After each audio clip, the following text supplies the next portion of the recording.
I've already talked about saving the world stories, and during that video I came to the conclusion that the biggest problem with saving the world stories is that they almost all happen in an already well-established universe that a writer is seriously unlikely to actually let get destroyed. An audience can only suspend their disbelief so far, and if the stakes are too high, the audience can counterintuitively check out of the situation. They're basically calling the writer's bluff. No way are you gonna wreck this sweet paradigm when there's so much more to gain from preserving and exploring it, but some stories defy this issue by starting with the premise that the world has already been destroyed in one way or another. This lets the author trash the world on page 1 and then pull a story out of the ashes, and it opens up a lot of unique possibilities for plots. The core character appeal of a post-apocalypse plot is that, by virtue of the setting, the characters' situations and futures are uncertain and trending bleak. When the world falls apart, the pre-existing system stops working, and everyone becomes a pioneer trying to figure out how to survive in this new paradigm without the previous constant of civilization to keep everyone in check. Nothing is certain, everyone's usually in some state of freaking out, and hope is a rare commodity. The extent to which a post-apocalypse is soul-crushingly bleak can vary, and usually depends on the kind of apocalypse. Some apocalypses can be recovered from, some others not so much. So this hopeless, uncertain future quality isn't actually universal, as some stories take the timeline one step further and show humanity in various stages of societal reconstruction, whether it's a functioning and self-sustaining settlement, or something as small as an interpersonal relationship between your protagonists. Hopelessness is a genre staple for the starting point of a post-apocalypse, but it's not a vital component. A more general element of post-apocalyptic storytelling is the concept that the story is intended to send an overt message to the audience. And this obviously isn't unique to post-apocalypses. Lots of stories have themes, but it's very common in post-apocalyptic stories for the author to have some kind of agenda or message they're trying to explicitly communicate. Most writers aren't writing post-apocalypses just for the funsies. In fact, I'd argue that most post-apocalypses aren't really fun to write, unless you like seeing your characters exclusively when they're pushed to the brink of desperation or being improbably stoic in the face of earth-shattering horror. They're compelling, sure, but not super fun. Post-apocalypses don't usually have much tonal range because everything sucks. Sometimes it sucks in a sad way, sometimes it sucks in a scary way, but it'll rarely not suck. Lots of stories are built around core messages or themes in addition to characters and a plot, and for a post-apocalypse, that message is usually either, hey guys, this situation would really suck, so let's try to avoid it, or the rarer but more positive angle, even when everything's falling apart, some vital component of humanity will keep shining on, usually familial love, human ingenuity, or the power of teamwork. So let's take a hot minute to break down some common post-apocalypse paradigms and the lessons they're built to teach. The big post-apocalyptic craze nowadays is the zombie apocalypse, and the message these stories send is almost always humans are the real monsters. Sure, the dead are wandering around chowing down on anything they can get their teeth into, but the real threat are the survivors driven to extremes to survive, or just being a dick because they can and nobody's around to stop them. Most zombie apocalypses don't have a specific force responsible for causing them, they just kinda happen. They're a variant of the pandemic apocalypse, which on its own doesn't get as much airplay these days. They're nobody's fault, but they're pretty damn devastating, and they always have major lasting consequences. The extent to which society can be rebuilt after a zombie apocalypse is highly variable, and frequently depends on how exactly the zombie plague works. If zombies only make more zombies by biting, and/or zombies just kind of rot away on their own after a few years, then a sufficiently fortified society will probably be a-okay in the long run if it can avoid ripping itself apart in the interim. On the other hand, if everyone is infected and however you die you'll end up a zombie, that society doesn't have a great chance of rebuilding, since someone tipping over from a heart attack immediately becomes a vector for high-speed zombification no matter how fortified your base is. Since the survivors are usually handling a high-stress cocktail of nowhere is safe, anyone could be infected, and God I hope this suspiciously well-fed colony isn't eating people to survive, it sets everyone on edge and usually pits everyone against each other. Zombies trend towards the high nihilism end of the spectrum. Humans are monsters and society will never rebuild aren't exactly hopeful messages. Usually the closest you get to a hopeful ending is a single, fairly self-sustainable colony of non-dickish survivors with a good fortification setup and a dude in the basement researching a vaccine or cure. But on the flip side, these bleak narratives usually find their contrast against an unusually high density of subplots focusing on heartwarming adoptive father-daughter relationships, which are usually really sweet. With these kinds of stories, the message goes beyond humans are dicks to settle on the thesis of even if everyone's being a dick and the future seems really hopeless, we can still build each other up instead of tearing each other down. This obviously isn't present in all zombie stories, but the ones that go that route tend to close on a bittersweet note, and it doesn't usually get better than that. Personally, this is my least favorite apocalypse, since I don't like nihilism and I really don't like zombies on principle. Stay dead, please. Anyway, an older favorite for the apocalypse genre is the nuclear apocalypse, which got big in the Cold War for very obvious reasons. Unsurprisingly, the message of most nuclear apocalypses is please, for the love of God, don't make this future happen. It can be hard for those of us born after the Cold War cooled down to really properly conceive of what it felt like, but there was a period of several decades where pretty much everyone on the planet knew that a single bus full of politically powerful nutjobs could, at any time, kick off the the end of the goddamn world, and there wasn't a single thing anyone could do about it. Duck and cover, memorize the location of the nearest fallout shelter. Practically speaking, none of it would matter. Even if you survived the initial bombings, nuclear winter would take a big chunk out of the survivors, and the residual radiation tainting the air and water would keep the damage going for decades. Also, everyone would get cancer, reproductive rates would dramatically drop along with general life expectancy, and while it's quite possible life on the planet would survive, humanity almost certainly wouldn't last more than a generation. This is the really, really not fun apocalypse. Even the funnish stories like the Fallout franchise don't shy away from focusing on mutation and radiation poisoning as serious threats. And one of the cool bits of visual design from Mad Max Fury Road is that literally everybody is visibly screwed up in one way or another. Scarred, blistered, covered in tumors, you name it, they got it. Even in the sweet action-adventure movies, a nuclear apocalypse basically means long-term survival isn't really on the table. Probably the most overtly depressing nuclear apocalypse story is There Will Come Soft Rains, a ridiculously depressing Ray Bradbury short story about a smart house attempting to keep up its programmed duties despite the fact that a nuclear apocalypse has happened and the family it's trying to care for is all, like, super dead.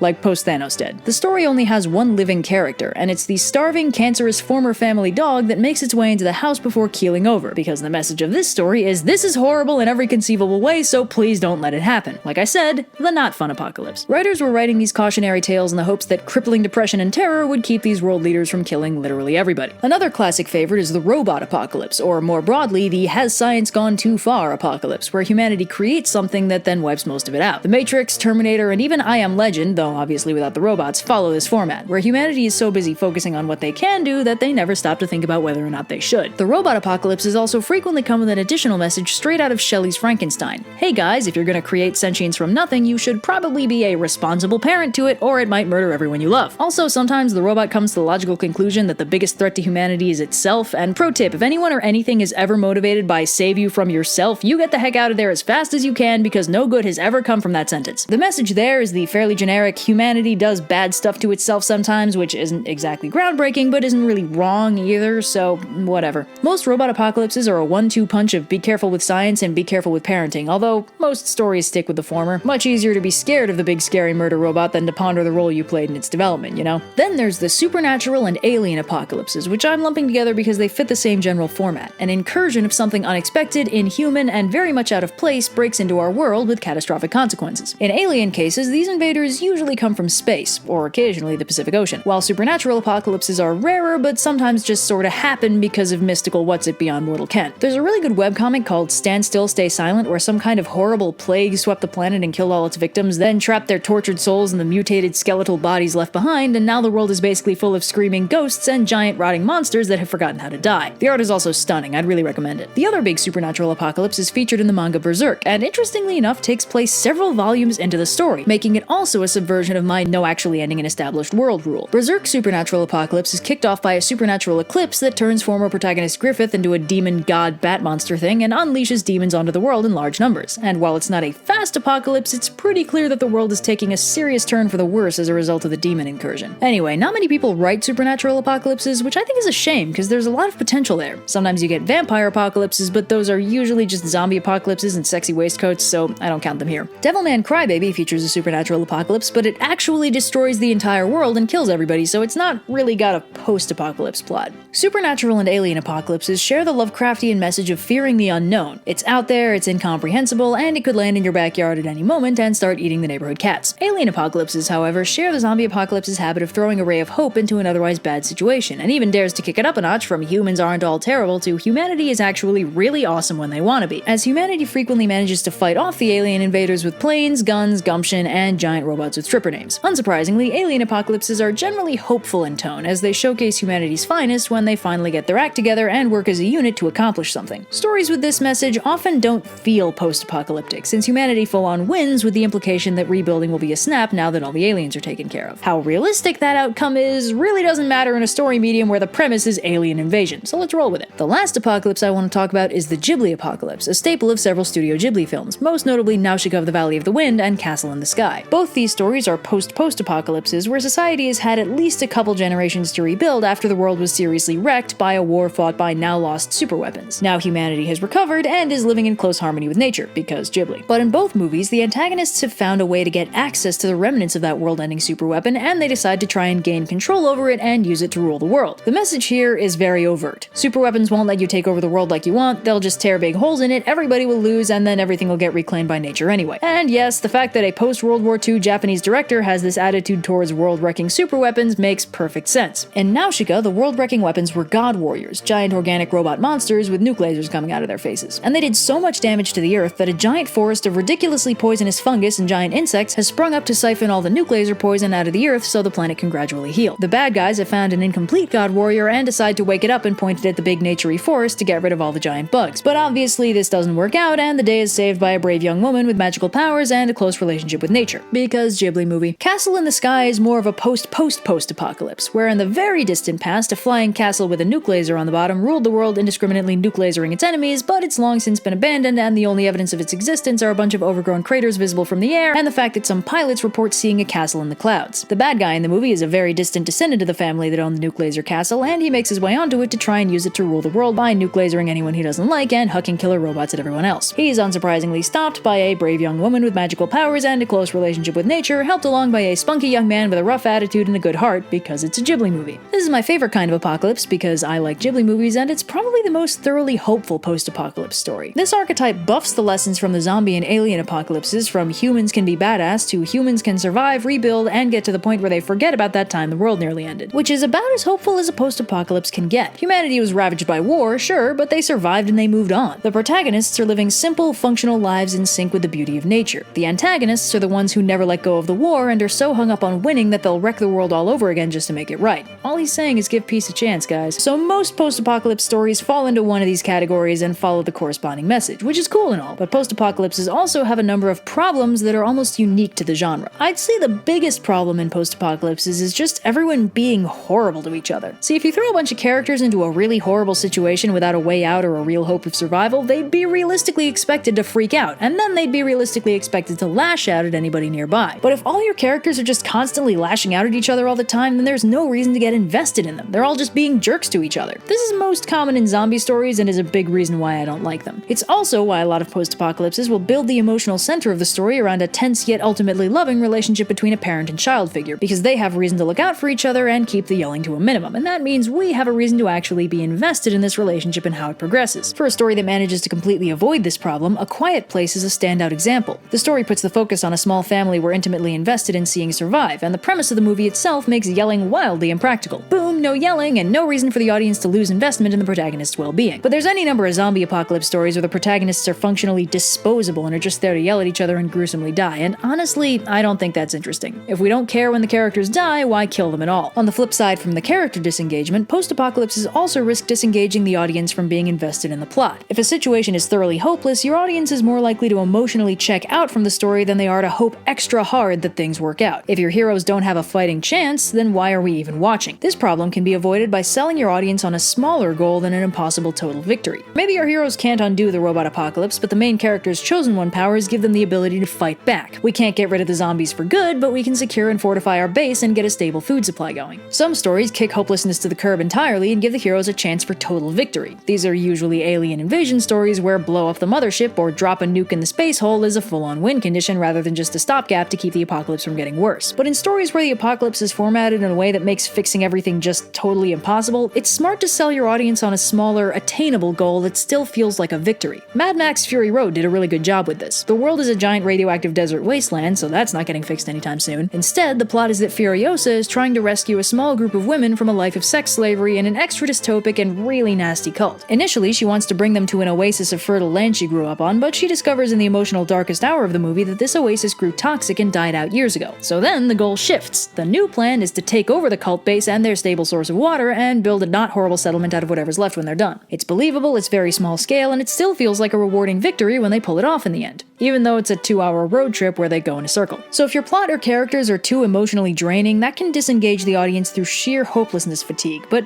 honestly, not always. There Will Come Soft Rains is the most exhaustingly horrifying story I've ever read, and it's only a few pages long. It stripped all the joy out of my brain for a solid week after I'd read it, and its incredibly visceral and tragic vibe wormed its way into my head and sat there. It has no characters to get invested in, no hope for a solution, barely any plot. It was just a cautionary tale stressing only the crushing misery of this possible future Earth. And no lie, it worked. Staring at a wall for a week grappling with your own mortality was the desired outcome. So props to Bradbury for successfully haunting my dreams. screams. I Have No Mouth and I Must Scream, a short story by Harlan Ellison, is in a very similar position where it has a tiny cast, a completely hopeless premise, and very little actual plot beyond raw misery. It's also in that position where the cast are all so beaten down and hopeless that they're completely awful to one another and there's no joy in their character dynamics. And yet, the premise of a malevolent, nigh-omnipotent supercomputer relentlessly torturing the last remnants of humanity as payback for its own tortured existence is somehow compelling. I don't know, it doesn't have as overt a message as There Will Come Soft Rains, but it's highly effective nightmare fuel, so I'd say that's a literary achievement. Post-apocalypses are in that rare position where they can sometimes circumvent plot and character in order to invest an audience on underlying thematic message alone. However, this requires that the underlying message be worth sending. Hey gang, let's not destroy the world is a solid message with some obvious benefits. Hey gang, humanity's capable of incredible things if we buckle down and work together is an uplifting message with a lot of historical precedent. Humans are monsters and everyone is awful has been done to death and is demonstrably untrue. We have enough angry 6th grade poetry, guys. We can stop writing people are all terrible stories now. And some stories have their messages overshadowed by their storytelling. The Matrix features an AI uprising caused by their blatantly horrible mistreatment from humanity, culminating in a war where humanity ruins their own upper atmosphere to try and starve all the machines of their solar energy. But the message people usually take away from the franchise isn't maybe we shouldn't be horribly bigoted or maybe we shouldn't burn our planet just to win a war. It's almost always, oh man, can't wait to dodge bullets and do kung fu with Hugo Weaving. Which, you know, fair, but definitely demonstrates how the point of a story can be obscured by the special effects. Awesome kung fu fighting and leather trench coats don't exactly scream humans are the real monsters. I Am Legend also has a conflict between message and plot, specifically in the movie, which completely changes the ending to miss the point entirely. The hero of the story gradually realizes that the infected human monsters he's been killing in search of a cure aren't mindless beasts out for blood, instead they're sentient, capable of love, and basically what amounts to the new human race, and his desperate attempts to destroy them have been making him into the monster they fear. This is humans are the real monsters at almost its most literal. While this message is very tragic and powerful, the cinematic release ending of the movie decided this was too unpleasant and changed it to Will Smith dramatically sacrifices himself to save 2 human survivors from the completely evil infected monsters, which swaps out the entire point of the story for a generic zombie apocalypse finale and completely strips the plot of any depth or overarching message. As a contrasting example, the Ghibli apocalypses usually design the plot and visual aesthetic to specifically highlight the underlying message, which is usually war bad, nature good, flying machines great. So even the visual special effects highlight at least one of those messages. The bad guys' super weapons will have overtly nuclear-looking effects or be dingy and polluted, the heroes will be at home in cozy, simple environments with plants all over the place, and you better believe the good guys will interact with a flying machine at least once. Even Nausicaa of the Valley of the Wind, which features nature in an antagonistic role for much of the plot, what with the ridiculously deadly mushroom forest and the giant angry bugs, makes sure to explicitly show the audience that nature isn't the enemy in the story, it's just trying to heal itself, and the toxic forest is only toxic because the water it consumes is ridiculously poisonous thanks to fallout from the backstory war. The plot, characters, and even visual design serve to highlight the message without running the risk of obscuring it. Have I fangirled about these movies enough for one day? Probably. Let's wrap this up. Most stories have to balance plot and characters, making sure one doesn't overshadow the other. And a lot of stories use plot and characters to convey broader themes or promote an agenda. Post-apocalypses frequently face the additional challenge of keeping the message from completely overshadowing the plot and characters involved, since in contrast with other storytelling formats, it's probably the genre that on average puts the most focus on an overt message. And it's easy for characters to be pulled out of character or for plots to spiral out of control if the story is predominantly being shaped by a message. But it also runs the risk of the intended message being muddied by the plot or characters if too much focus is put on seemingly contradictory elements. Hard to ponder the inherent cruelty of humanity when your human protagonist shooting up an apartment building lobby full of innocent security guards is being painted as a super cool thing to do. Jesus. It's not an easy balance to strike, but when it works, it results in an engaging story with a thought-provoking underlying message, and that's a really cool thing to be able to do. So, yeah.